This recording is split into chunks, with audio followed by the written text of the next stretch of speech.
Hello everyone, পরিমিত বিন্যাস। এই ভিডিওতে আমরা যে টপিকটি নিয়ে আলোচনা করব সেটি হচ্ছে পরিমিত বিন্যাস। ক্লাসউইজ ক্যালকুলেটরের সাহায্যে আদর্শ পরিমিত বিন্যাস বা চলকের সম্ভাবনা নির্ণয় করা যায়। ধরা যাক আমরা এখন -ইনফিনিটি থেকে 1 এর মধ্যে পরিমিত রেখা দ্বারা আবদ্ধ ক্ষেত্রের ক্ষেত্রফল বের করব। প্রথমে হোম কি প্রেস করে স্ট্যাটিস্টিক্স অ্যাপ সিলেক্ট করে 1 ভেরিয়েবল অপশনটি সিলেক্ট করতে হবে। এরপর ওকে কি প্রেস করে স্ট্যাটিস্টিক্স ক্যালক অপশনটি সিলেক্ট করতে হবে। এখন ক্যাটালগ কি প্রেস করে স্ট্যাটিস্টিক্স অপশনটি সিলেক্ট করে সেখান থেকে নর্মাল ডিস্ট্রিবিউশন অপশনটি সিলেক্ট করে প্রথম অপশনটি অর্থাৎ পি সিলেক্ট করতে হবে।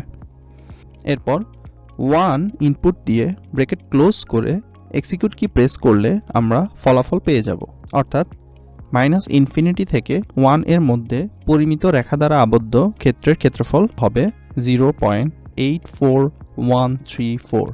একইভাবে 1 থেকে +ইনফিনিটি পর্যন্ত পরিমিত রেখা দ্বারা আবদ্ধ ক্ষেত্রের ক্ষেত্রফল বের করতে চাই, তাহলে পুনরায় ক্যাটালগ কি প্রেস করে স্ট্যাটিস্টিক্স অপশনটি সিলেক্ট করে সেখান থেকে নর্মাল ডিস্ট্রিবিউশন অপশনটি সিলেক্ট করে আর অপশনটি সিলেক্ট করতে হবে। এখন 1 ইনপুট দিয়ে ব্র্যাকেট ক্লোজ করে এক্সিকিউট কি প্রেস করলে আমরা ফলাফল পেয়ে যাব, অর্থাৎ 1 থেকে +ইনফিনিটি পর্যন্ত পরিমিত রেখা দ্বারা আবদ্ধ ক্ষেত্রের ক্ষেত্রফল 0.15866। আর যদি আমরা 0 থেকে 1 এর মধ্যে পরিমিত রেখা দ্বারা আবদ্ধ ক্ষেত্রের ক্ষেত্রফল নির্ণয় করতে চাই, তাহলে পুনরায় ক্যাটালগ কি প্রেস করে স্ট্যাটিস্টিক্স অপশনটি সিলেক্ট করে সেখান থেকে নর্মাল ডিস্ট্রিবিউশন অপশনটি সিলেক্ট করে কিউ অপশনটি সিলেক্ট করতে হবে। এরপর 1 ইনপুট দিয়ে ব্র্যাকেট ক্লোজ করে এক্সিকিউট কি প্রেস করলে আমরা ফলাফল পেয়ে যাব। 0 থেকে 1 এর মধ্যে পরিমিত রেখা দ্বারা আবদ্ধ ক্ষেত্রের ক্ষেত্রফল 0.34134।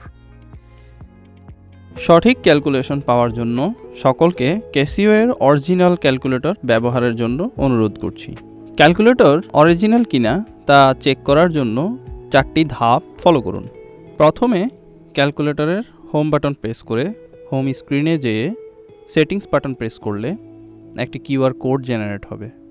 তারপর সেটি স্মার্টফোনের মাধ্যমে স্ক্যান করতে হবে এবং লিঙ্কে ক্লিক করতে হবে।